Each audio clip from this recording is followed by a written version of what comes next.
Chapter 2 Club is the smart woman's guide to divorce and everything after. On this podcast, we'll help you write your next chapter.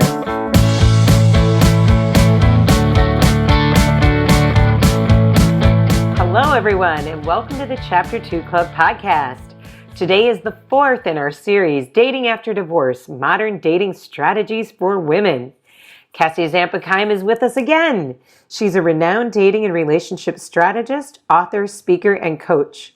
She's a leading expert in the industry and is founder and CEO of Innovative Match. In this third episode, we're going to be talking about online dating from profile to first date. So if you need to figure out how to create your profile or if you want to know the overview or the landscape, make sure you tune into our earlier podcast. But today, we're moving to the date. Welcome back, Cassie. Good to be back. As I always say, this is my favorite subject, dating and love. Well, we are really excited to have you with us today. And we left off last time and you showed us how to create a profile. So hopefully anybody that's following this has created their online profile and maybe they've checked it a little bit to see if it's right and everything else. What do you do now that your profile is up and you're in this online dating world? What's the etiquette? Where do you start?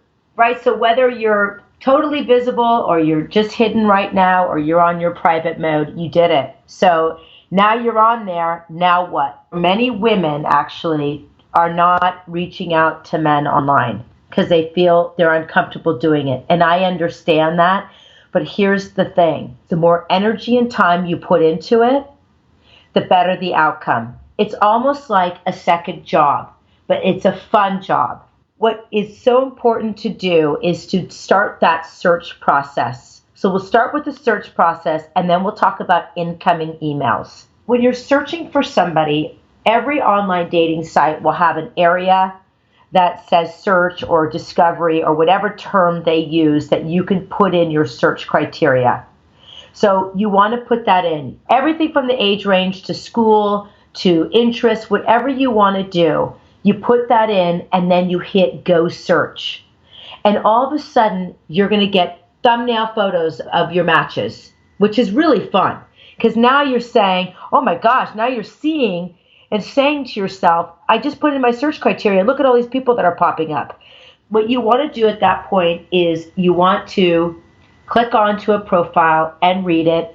And like I always say, please read the entire profile from top to bottom to make sure that it's the right match for you. People gloss over those things and just make sure that you look from the photo to the education to what they're looking for, their politics, if they want kids, all of that matters. So you want to reach out to somebody that you like. So there's a couple things that you can do. Sometimes I will say, don't reach out to him right away. Give it a few days to see if he reaches out to you first. And if he doesn't, that's fine too, because you want to email him. So maybe in 24 hours or 48 hours later, send him an email. And all you simply have to do is just send something very easy, light and easy. Noticed your profile, I wanted to reach out. We seem to have common interest. Write what those are. Say, your profile resonated with me. Be great to connect with you. And leave it at that. Don't write some long, end it with, asking questions. Just say, I'd like to connect with you. If he responds, then what you want to do is respond back a few emails, and then you want to give him your phone number. So that's the process of being proactive, is really looking and searching and emailing the person that you're interested in. And then you're saying from email to phone number, what do you kind of recommend in there? So it just depends. So if somebody emails you back and you say, I'd love to connect with you too. Would you like to get a glass of wine or something on that nature? You want to email back and say, I'd love to meet you. Why don't we chat on the phone and make a plan?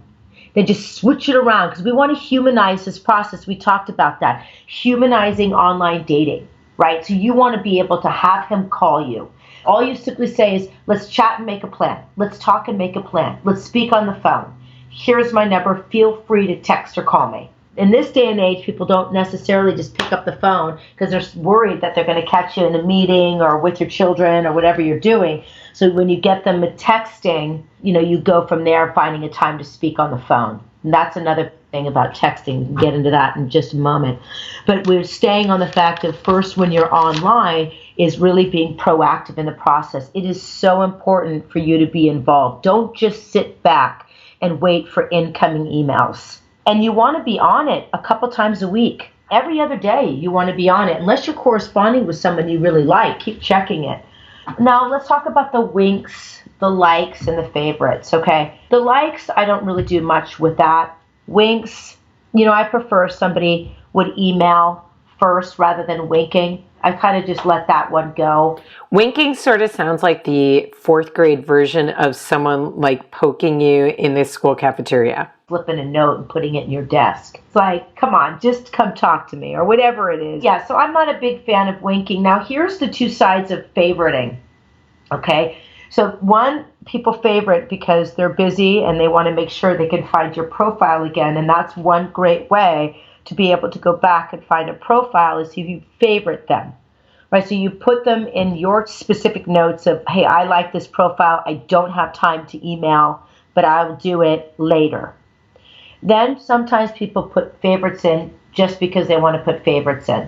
So when you look at your favorites and you see somebody you really like, reach out and say, thank you for favoriting me. I enjoyed, your profile. Perhaps we can, connect or something like that. Reach out if they favorited you, for sure. Because what you put into it is what you're going to get out of it. So that's really important is if you favorite someone, they can see that you favorited them and vice versa. Yes. That's important for people to know. Once you start making that list, they can see that you did it. So you may be thinking you're making a list just for yourself. Oh, like, here are these great shoes and that outfit I like. Let me make a mental note. But they can see that. They can see it. Okay, so now we'll talk about incoming emails, which is really exciting. So there's different types of incoming emails. There's the email that you get that's well written and thoughtful. Let's say you get an email from a man that was really, like I just said, thoughtful, but he's not your match physically, or there's something that is not exactly what you're looking for. It is important to respond back and say thank you for your lovely and thoughtful email. I'm a believer in karma. I'm a believer in good manners. I'm a believer in being kind. And it is a nice thing to do, to acknowledge that if you have the time. Especially, they take their time to write it. If somebody sends you an email well written that you are interested in, respond back. If he asks a question, respond back and simply say, I would much rather talk on the phone than do an email exchange, and see what he says. Because you want to get off whatever site you're using. You want to get off the online site and get onto the phone. You don't want to email date. When a man wants to email date, he's just trolling. He's just dating. He's out there having fun. He's not interested in taking the next step and going out. A few questions back and forth is not a bad idea. But ultimately, you got to cut it off somewhere. Right. I mean, 93% of communication is nonverbal. So you just don't get it. And it's even hard over the phone versus in person because a lot of it, you see in front of you, but at least over the phone, you can get those cues of tone and inflection and whether they're present and all of those things. Right. And we talked about that in one of our series, which is women were very intuitive. And you can verify profiles by either taking notes or printing it out, asking, oh, I see you went to Italy. When did you do that? Or I see that you like to do this. Or, I see that you have children. You verify that profile. And getting somebody on the phone is very important. I've heard that some people don't want to do that. I absolutely recommend you get on the telephone. Okay, so now let's talk about the incoming email style that you may receive. You could get the guy that says, hey, beautiful, or hey, great shot with you and something, right? And they kind of write something that is not very thoughtful and kind of like basically, hey, I think you're cute, saw your profile. And that's it. Mm-hmm. So it depends. I click on the profile. If I see that I like the profile. I may respond back and say, thank you so much, see what he does. 90% of the time, they will not respond. Okay. They're just trolling. A lot of times you'll see in your inbox your photo that they've liked, and they'll make a comment on it. That's nice too. Send a thank you if you want. You don't have to. But that's not really what I believe is the right way to introduce yourself. Manners for me are important. And I think that depending upon how high the interest level is, you can tell. You can tell if someone's really interested. I think thoughtful emails, it doesn't have to be some long email, but something that they're interested in is important.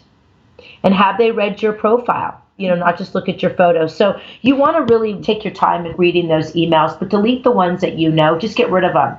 A lot of people get upset or they get disappointed or they don't want to be online anymore because they're receiving emails that are not only inappropriate, but totally inappropriate as far as looks and distance. And, people are thinking to themselves, this is just ridiculous. Just delete them. Don't bother opening them up. You see the thumbnail. You can read, see where they live, and then just delete it. Don't even open it up, because that's when you start going down the disappointment route. My perspective on this is, if I'm going to put on my brave pants and get out there and put myself out on an online dating site and fill out that profile and do all of that work to put out there, I want a guy who's going to show up. I'm putting a lot out there. He should too. Right, exactly. And you will start seeing it as you get involved with the site that you've chosen. So you want to look at it like, this is a new world. This is fun. I'm excited to meet people that I wouldn't meet on my own. You want to go into it like that. And you also want to put energy into it. Don't just sit back.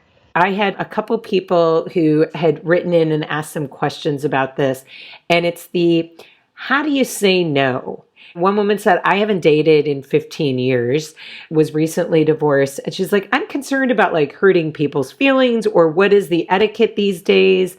She goes, I want to be polite. My mother raised me well, but how do I say, no, I'm not interested in an email, or any advice about getting off the phone easily, anything like that to help when it's already a no from the beginning? If you're getting an email from somebody that it's not a match, you can either respond like, thank you, but I don't think we're a match. It depends upon his email to you, or you just simply don't respond. Let's say you're on the phone with somebody and you know it's not a match. What you do is you simply say, I've got to get off the phone. I have to take care of some errands or whatever you need to do. I've got to get back to work. Why don't we continue our conversation on another day, and kind of wrap it up?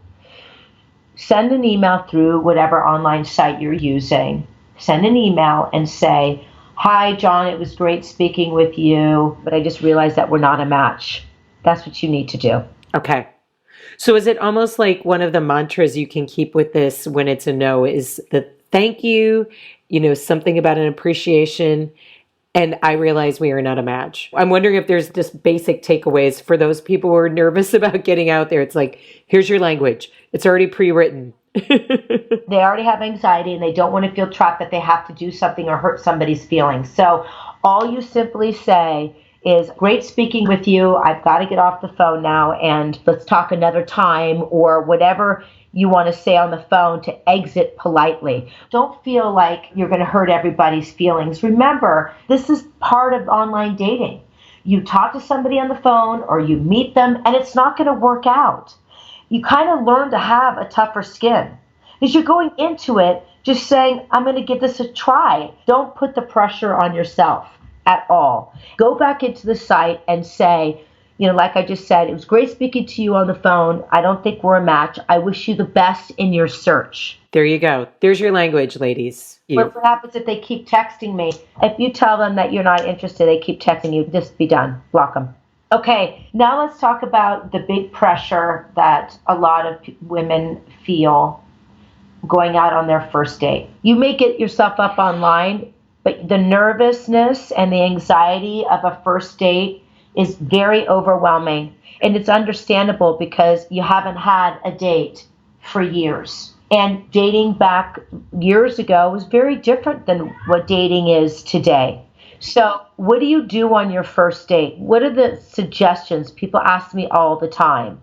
So my suggestion for a first date is make it where there's a certain time. 30 to 45 minutes is plenty. So you get on the phone, you have a great conversation, and then you've now decided that you're going to put a date on the calendar. Where are you going to go? Some people like to do coffee and tea dates. I'm not a big fan of that, especially at Starbucks or Pete's or a chain. I think that we look better and we're more relaxed in the evening. Yeah, I don't look good in Starbucks lighting. That's not a good lighting for me. I like a much softer lighting. And by the way, everybody knows you're on a date in there anyway.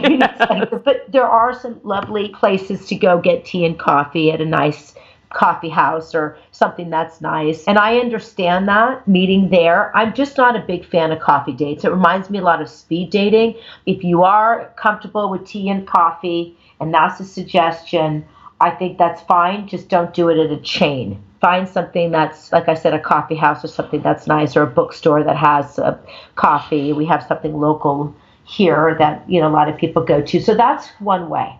That's one type of date. My preference is meeting in the evening for a glass of wine or a cocktail. If you don't drink, Pellegrino water, soda water, whatever works, or a cup of tea even in the evening. But go somewhere nice. You can tell about a man, about the restaurants he chooses, and if he wants to go out for coffee at Starbucks, or if he says, why don't we go out for a glass of wine? What is more attractive to you? I prefer that somebody would say, I'd like to meet you at a restaurant or a nice bar for a glass of wine or Pellegrino water. That to me just seems a little bit more like the right type of date. I like to coach my clients to do things like that. So you want to schedule drinks and maybe appetizers or coffee or tea in the morning, but no brunch, lunch, or dinner. Nothing. You don't want to lock yourself into that long of time when you don't know somebody. Right. I can drink a glass of wine really quickly if I need to. Or leave it on the table. But when you get into, the whole dinner and everything else, you could be there for hours. No, the anxiety of having to sit at a dinner, lunch, or brunch is too overwhelming. And plus, you don't know that person. That's a second date. That is not a first date. No, a first date should be 30 to 45 minutes. And if you're with that person and you're having a wonderful time, and you want to move into dinner or a walk or whatever you want to do, or have brunch, or just continue the date, you can do that. Just take the pressure off yourself that you're just going to meet somebody for a short period of time. Set your expectations. They're not high, they're not low, they kind of right in the middle, and just say, I'm just meeting somebody for a cup of tea, coffee, or a glass of wine. You have to put that in your mind. You've done other things in your life that have made you uncomfortable, and we turned out just fine. It's just something new. And it's that new feeling. After you get through your first and second date, you're going to be like, I got this. It's just saying, all right, it's my first time. And you will have the nerves, handling those nerves. We could talk about that in just a moment. But I wanted to say one thing that I found too. I found sometimes when I was doing online dating a few years ago that it was exhausting and so much energy and pressure to sit across from someone over a cup of coffee or over a cocktail, and you're looking straight at each other over the table, everything else. And so one of the things I started doing at that time, because I said, I'm going to have to stop this. I can't do this anymore because it's just exhausting. I said, let's meet here. We'll grab a cup of coffee when the weather was nice. And we took a walk outside, and that took the pressure off of having to stare across the table at each other, and that movement kind of helped with my nerves. I was just going to say, with anxiety is exercise, movement, taking a walk is a great idea. A lot of my East Coast clients walk Central Park, part of it when the weather is nice, or right where I live, there's nice little neighborhoods to walk through. I think that's a great idea. When I help somebody write their profile, you should be meeting somebody that's like-minded, that when you sit across the table from whomever you're meeting, you walk away saying, I enjoyed my time, great person. There might not be chemistry there, but if you write your profile well, and you're really reading his profile, and you're on the phone and you have a good rapport, you should not be at that date trying to figure out your exit plan. If you're dating smart, taking the tips that I've told you, you should be meeting people that you find of interest. Sometimes I get that visual of, do you remember those old cartoons with Pepe Le Pew, who is always chasing after that poor cat that accidentally gets a stripe on it? And that cat's just like screaming and running and like trying to crawl out of his arms and get away, get away, get away. Sometimes it feels like that when you date. But clearly that shouldn't feel that way. It's like I said, dating is like a second job. To find somebody does take the energy and time. And that's why there's something in my book called Optimism and Resilience, Keeping Your Marathon Mindset. This is something that you'll go up and down, but at the end of the day, if you put your energy into it, you will find that person. What you're looking for, whether, like I said, a companion or something else, you will find it. It's just taking that time. And yes, you're going to go through the whole Pepe Le Pew and the cat, like, get me out of here. You shouldn't be that bad, that feeling, but sometimes you will be. And you just have to learn from each experience. And you got to get good at it. You got to take your time, and you will find that person. As far as the anxiety of that first date and what to do, now you know, okay, so my first date, I'm going to either get a glass of wine or a cup of tea or coffee. It's going to be about 30 to 45 minutes. What is my exit strategy? People say they don't know how to get out of the date. You have to tell the person up front, I've got something I have to do afterwards. You don't have to say, I only have 30 minutes. You don't want to do that. But just say, I've got something afterwards, but it'd be great to meet you, so that they already know that you have something planned. And what you want to say is try to wind down the date and just say, it was really wonderful to meet you. And shake their hand, or some people give a hug because they had such a nice time, or they don't. I mean, it just depends. Or just say, thank you for meeting me. You don't have to worry about hurting everybody's feelings.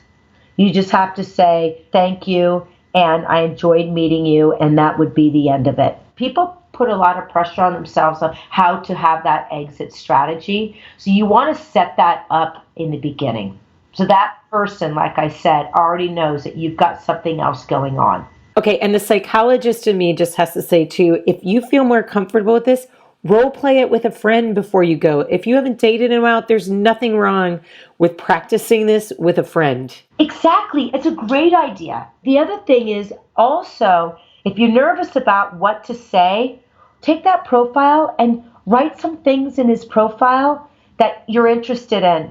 So I see that we both went to Newport Beach and we loved the ocean, and what was your experience, and kind of lead into a conversation based on some of his interests in his profile. People go in there like, I don't know what to talk about. You can have conversation starters already planned in your mind. Great. And Cassie, one of the things that I read in your book and have read in some of your articles, you talk about that recommendation of not going straight from work to a date. Can you talk a little bit about that? That's a good question, because in this day and age, a lot of us have jobs, or we've got things in our lives that have created us to be very, very busy. Our careers, our children, whatever, our families that live around us, whatever it is. So one thing that is important is to not put your first date in your time slot. If you know that you have a really busy week, back-to-back meetings, whatever your stressors are, don't set the date up for that week. You got to wait, because you're not going to bring your relaxed self to the table, and you'll create more anxiety for yourself if you have to rush to fit somebody in. You don't want to do that. You want to go into it where you have some time, because what happens if you're rushing, you fit this person in a time slot, and you end up really liking that person. People sense the energy, the anxiety and the energy. So when you know your work schedule, you've got to pick the days that you know that you'll be your best self and relaxed. I worked with an attorney. She was a prosecutor, had her own firm, and very, very, very busy, 2 daughters, and she knew that she could not date during the week. So she always set her dates up for Friday night. She got home at a decent time Friday, mid-afternoon, and she knew that Friday and Saturday and Sunday were her times. Okay. And a couple of times she said, I want to meet Robert on Tuesday. That's the only time he can do it. So let me tell you how when that happens. Let's say you're on the phone with somebody and you really hit it off and you're so excited to meet that person and you're going on a business trip or he's going on a business trip or he's got his kids and you know based on your calendars that you're not going to meet this guy for 2 weeks. You also have to be mindful of that because maybe you don't want to do that. When you are in a situation where you have a very busy work day, but you're going to go meet Robert. Let's say you're going to go do that, okay? So here's my suggestion. Prepping for a date after work. You've got to give yourself at least a half hour to 1 hour between the time you are off of work and you meet that person. You need that downtime. And let's say you can't go home and change. All these circumstances come up. You're in the city or wherever you're at and you got to go from work straight to the restaurant or wherever you're meeting. So you want to mentally clock out. You need to get to a place where it's quiet, whether it's in your car or in your office or somewhere. You take a walk down the street and you start to decompress. And if you can't do an hour, at least give yourself 15, 20 minutes to 30 minutes. Find that time slot. Do it purposefully. Think about it. Mentally clock out. Then you want to change something about your outfit. Just something little will help change that mindset. It's just moving from that kind of work mode to dating mode and leaving one behind and getting ready to be fully in the other. Got to be in a different space. You're not going to bring your work self to your dates. And we'll talk about that next series. But bringing your work self into your date, that is a no. Yeah, when you asked the question, we talked about in one of the earlier podcasts about like, would you date yourself? If we made that, would you date your work self? Probably none of us would date our work selves. Listen, my husband would not want to be married to me if I was in my workspace all the time. That's only one part of you. So there's the mommy side, the work side, the friend side, the daughter, daughter-in-law, the ex-daughter-in-law, whatever, the aunt, the niece, whatever you are, right? And then there's your dating self. So anyway, so what I suggest is mentally clock out, shift something about your outfit, whether you change your shoes, whether you redo your hair from a bun to a down, ponytail, some other type of lipstick, whatever these minor changes are, what you have to understand is it starts to change your mind. Little shifts like that, you start to decompress and you're shifting into another mode. So that is really important after work to give yourself that time to decompress and polish your presentation and feel better about yourself. That's really critical. You want to give yourself that time. But more importantly, start figuring out when you can be your best self and give somebody your time without having a ton of stress.